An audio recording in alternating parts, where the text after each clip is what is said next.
This is ABC15 Mornings. All right, we say good morning to you on a Thursday. Nick Saletti here in studio, 6 o'clock right now, kicking things off early for you. Kaylee O'Kelly social distancing from home today. Yeah, the sun is up, it is shining. It is a beautiful start to a getaway Thursday for a long holiday weekend. We do want to make sure you are prepared for that. Let's check in with our meteorologist, Iris Hermosillo. Good morning. Hey, good morning. Yeah, a lot of folks probably leaving town today. They've got tomorrow off, ready for a long weekend. Well, we've got some weather changes to talk about. So before you head out, let's talk about what's happening right now and this afternoon. Right now, our temperature at 82 degrees. So it is a warmer start to the day, as Phoenix has not seen the 70s just as of yet. And I don't think we will. Now that the sun is up, those temperatures are going to start to climb. Today, we're heading back into the hundreds. It'll be the temperatures will end up a little lower today than where they ended up yesterday. Yesterday's high was 105. Today, look for a high of 103. Not a huge difference, but that's one of the changes. You'll also notice a few thin high clouds out there. Mostly sunny conditions through the afternoon. As we head up to 103 this afternoon, we also have a 10% chance for storms. We're going to talk more about what that actually means for the Phoenix area, but here's a look at your weekend forecast. It's going to be much hotter. Highs near 110 Saturday and Sunday. I want to say good morning to Chelsea Davis, who's watching the roads. And Chelsea, you said maybe people are leaving town already. Good morning, Iris. Yeah, I think that might be the case because overall it's been so quiet this morning, which is great. I'm not complaining at all. With our accident log group traffic maps here, we are looking at green conditions. East Valley, completely quiet, even on the Loop 202 South Mountain, making your way over to the west side of town. Did hear reports of a minor crash on Loop 101 northbound at Olive, so I'll look into that for you, but at this point, it's not changing the flow color. We're still green. North Valley, also quiet right now. Carefree Highway, Loop 303, I-17, the 51. Desert drive time's looking good too. The longest we have is 22 minutes on I-17 southbound from Loop 101 to the Stack.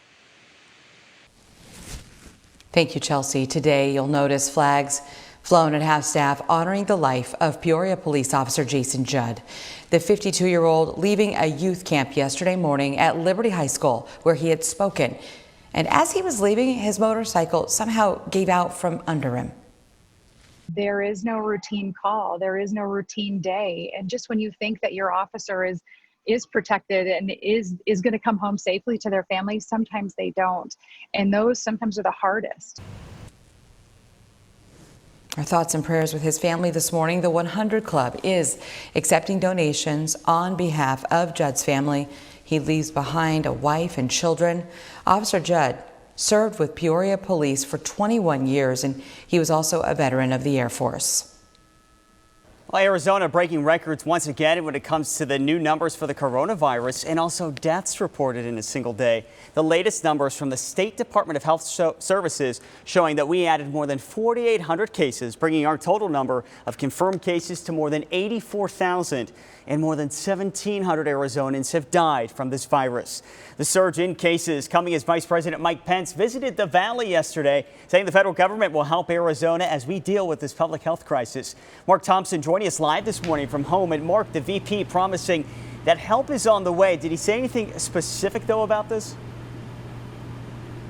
Well, good morning to you, Nick. And yes, he did say that help was on the way and that they would spare no expense to make sure that Arizona had everything that they needed. But he also said that he supports Governor Doug Ducey and the way that he's been handling the surge in cases and the pandemic thus far. And this, as we saw, as you mentioned, another record day in reported cases. The vice president said 62 medical personnel was already sent to Tucson to help fight the virus.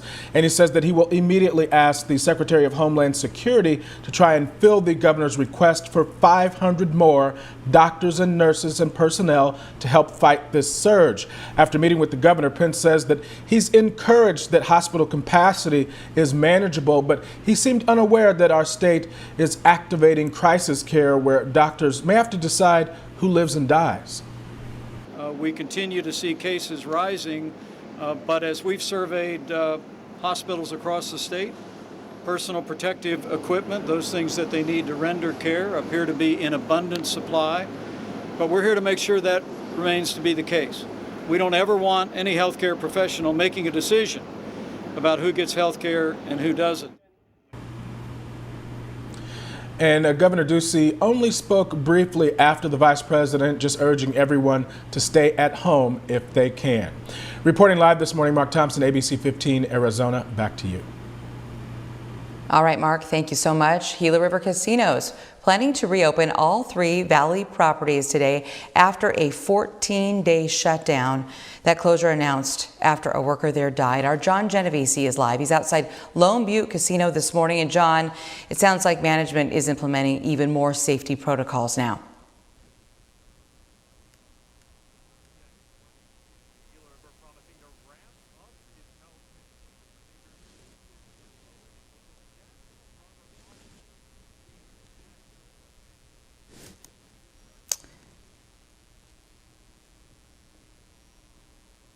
Well, clearly we're having some technical difficulties. We will get back to that story in a moment, but he'll also be talking about Robert Washington, who was the man who died as a result, a security officer there. We move on to this story. The battle between Governor Ducey and some gyms here in Arizona continuing to escalate. 2 restaurants at the Lifetime Fitness, it's that new one there in the Biltmore area. Well, they have had their liquor licenses suspended. It's the punishment for ignoring the governor's executive order that went into place earlier this week for gyms, bars, and water parks to remain closed until July 27th. Well, the CEO of Mountainside Fitness did file a lawsuit against the order, and we know the Scottsdale location has been cited by police at least twice. More than 30 people are in isolation at a boarding school in Queen Creek after testing positive for COVID-19. Canyon State Academy confirming to us in a statement that 23 students and 8 staff members tested positive. The School for At-Risk Kids says that they're working to try to notify and test anyone who may have been in contact with those who are infected. Well, throughout the Arizona Department of Education's roadmap to reopening schools, you are going to be seeing something called, it's a phrase, trauma-sensitive teaching. So what does it mean for parents and what does it mean for our kids? Preparing for another unusual school year ahead, it is an approach to student behavior rooted in support rather than punishment. Assume that students and families have already suffered trauma. So you go in with a lens of, I need to be sensitive because whatever is triggering them right now, it's coming from a place of trauma. Yeah, I mean, there have been so many unknowns, right? The Phoenix Elementary School District is already focused on a trauma-sensitive approach. Part of the district's reopening recommendations include professional development for staff on the impact of COVID-19 and other trauma-sensitive topics. At least 6 campuses will get a second social worker, and students will have access to a mental health therapist. We know many school districts are preparing to have some form of online learning next school year as well, but a new study is finding nearly 1 in every 3 kids here in Arizona is not able to access the internet for online learning. The researchers go on to say more than 335,000 kids lack adequate internet access, and about 220,000 don't have devices for remote learning. Well, today, the city of Tempe will get a new mayor. Corey Woods will be sworn in through a virtual ceremony. Woods is currently recovering from the coronavirus, though. He tested positive earlier this week. His swearing-in ceremony was already scheduled to be held virtually because of the pandemic. 6:08, there's just about 4 months until the election, and the race for the White House is heating up. President Donald Trump and former Vice President Joe Biden taking aim at each other over the state of current affairs. Here's ABC's Inez de la Cuetara. As the coronavirus pandemic continues to worsen, President Trump struggling to explain how he plans to lead the nation out of this crisis, telling Fox Business. I think we're going to be very good with the coronavirus. I think that at some point that's going to sort of just disappear, I hope.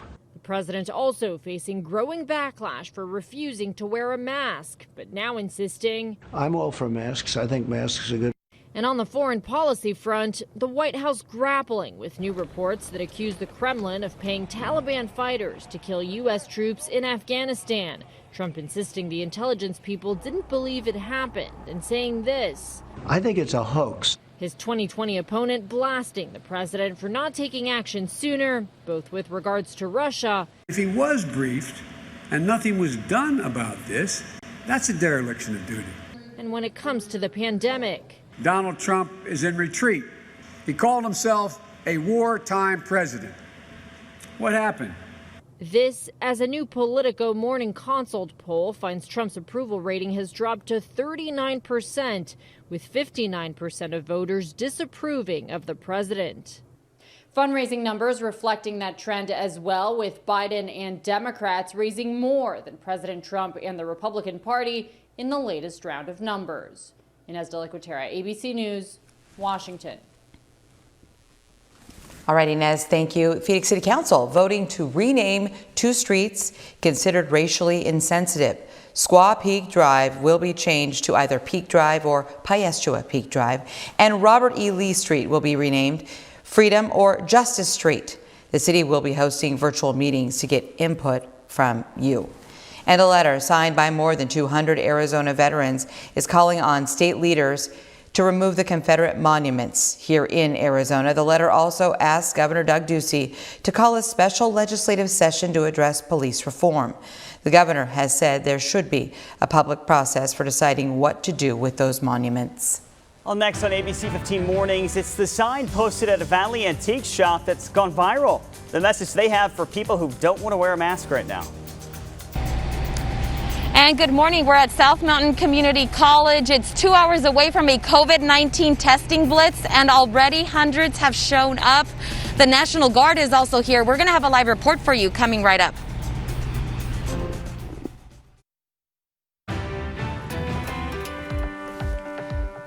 More than 4,000 international doctors in training started their residencies at hospitals across the nation.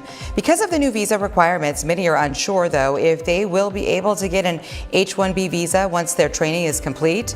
Under the new rules, doctors can't get this unless they are involved in treating or researching coronavirus. The family of Vanessa Guillen is calling for Congress to investigate the 20-year-old soldier's disappearance at Fort Hood. Her family also announcing they believe her remains were found. The Army says that they were trying to apprehend a person of interest in connection with Guillen's disappearance when the soldier took his own life. A woman has been arrested in connection to this case. The latest jobs report is out, and U.S. employers added about 4.8 million jobs last month. That rate falling to 11.1%. The nation has now recovered about 1/3 of the 22 million jobs lost during this pandemic. Yeah, we're hearing the president is going to be addressing the nation in just a few minutes on those job numbers. In the meantime, as the number of coronavirus cases continues to rise in our state, a lot of people are looking to get tested, of course. This morning, a 2-day testing event kicks off at South Mountain Community College. ABC 15's Carla Navarrete live out there right now. Carla, what times does this start? Because we already know people are lined up. Yeah, you know, this speaks volumes to the need in the community. I can honestly tell you that. We're 2 hours away. This is the beginning of the line here that started wrapping up around 4:30 this morning. And then take a look. The second half of the line wraps around this parking lot and goes through the South Mountain Community College out onto 24th Street. And we really don't know where it ends, how far deep it goes down on 24th Street. But this is 2 hours away, Nick, from the beginning of this testing blitz. And it's going on all day, starting at 8 o'clock this morning, going through 6 o'clock in the afternoon. Now, the blitz is going to look very much like what we've seen out in Maryville. We're going to show you some video of what that situation looked like. Hundreds and hundreds showed up there. Hundreds are expected here today. This is a partnership between Hero, Zona, the American Legion, and of course, South Mountain Community College. No pre-registration is needed. All you need to do is come, bring yourself and an ID. We're encouraging people to realize that it is over 4 days. It's not a 1 day, right? So, if there are some concerns about lines or waiting or something like that, right? Certainly keep in mind that it is over, the 2nd and 3rd and the 9th and the 10th. Yeah, we also want to mention that the National Guard arrived about 30 minutes ago. They're helping to set up the event and manage the event, making sure that everyone who shows up does get a test. We've been asking about the lab where all of these tests are going to. We're told it's happening in Florida, and exactly how many days out before people get their results. We're going to have those answers to those questions coming up at 6:30. We're talking to someone from Hero Zona, the nonprofit that put this together. But again, we want to remind folks that this is not the only only event happening. There's another one happening tomorrow. So if you don't get a chance to get out here today, there's always tomorrow. And of course, the following week on July 9th and 10th, the same event here at South Mountain also happening. For now, reporting live in South Phoenix, I'm Carla Navarrete, ABC 15, Arizona. ABC 15 Desert Drive Time, sponsored by Accident Law Group.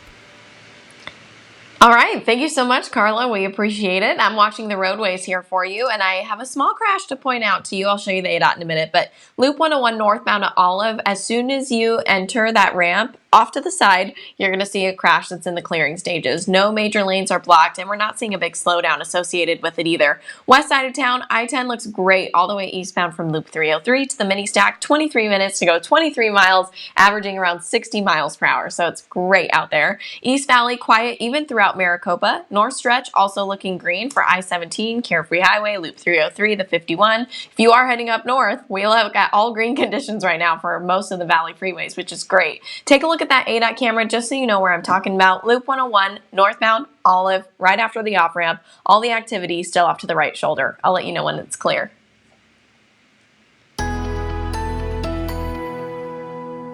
All right, thanks, Chelsea. Hey, let's talk about that most accurate forecast here on this Thursday morning. We've got a few big weather headlines for today and for the holiday weekend. The big one today is the boost in monsoon moisture that we're getting into our state. It's not going to be much. It's not going to stick around for too long, at least not this time around, but it's enough to bring storm chances our way. And the first decent monsoon storm chances for parts of Arizona. The best chances will be across southeastern Arizona and in the White Mountains region, but especially southeast Arizona. For the valley, we've got a 10% chance for storms. That means there's an isolated chance that maybe a storm moves in. Here's the deal. Our biggest potential here in the valley is not necessarily rain. We're probably not going to see much. If anything, it's wind and dust that we may see here as we head into the afternoon and evening as storms get going. So let's talk about what's happening now. We do have a few showers down near Sierra Vista. You can see some of that rain sneaking across the border and moving up towards Sierra Vista. Not seeing any lightning at this point as we look at Desert Doppler radar.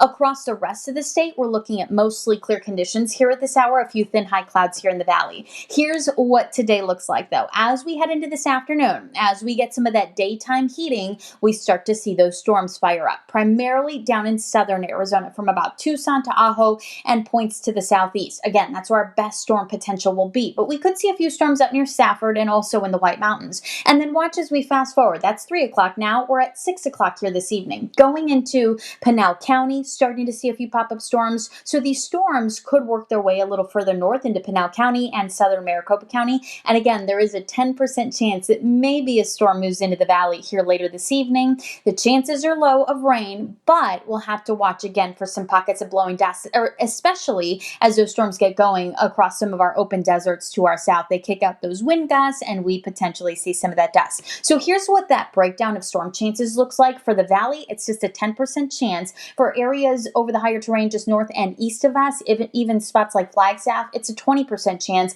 And then those higher storm chances showcased in the orange there from Tucson to the White Mountains and the Eastern Rim.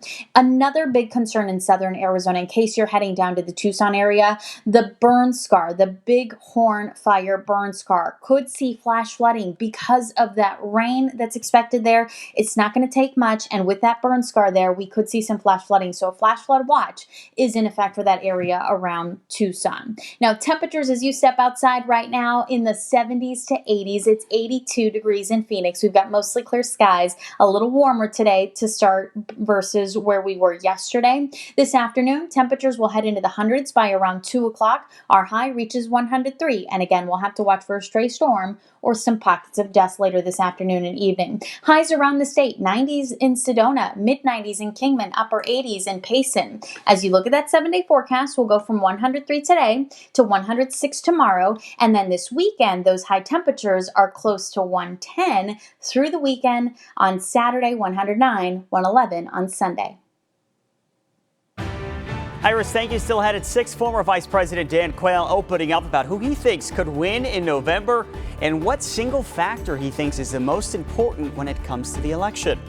And one-on-one with the man in charge of Arizona's unemployment benefits, thousands of you still having issues, so we're pressing him for answers.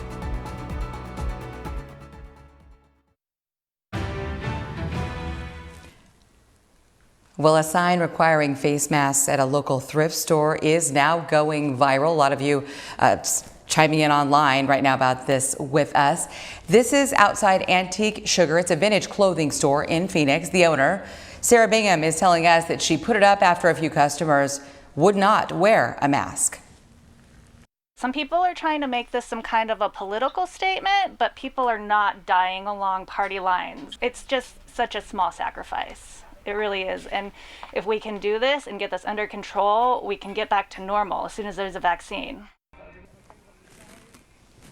And Bingham says that she's been getting support from all over the world, even seeing an uptick in online sales. Well, several Black-owned businesses say they saw a spike in sales last month as a result of support from social media. Google says searches for Black-owned businesses near me reached an all-time high during June, and shops across the U.S. are reporting a surge in orders after their names popped up on lists that were being shared online. Right now, Yelp is working on a tool to make it easier to search for Black-owned businesses.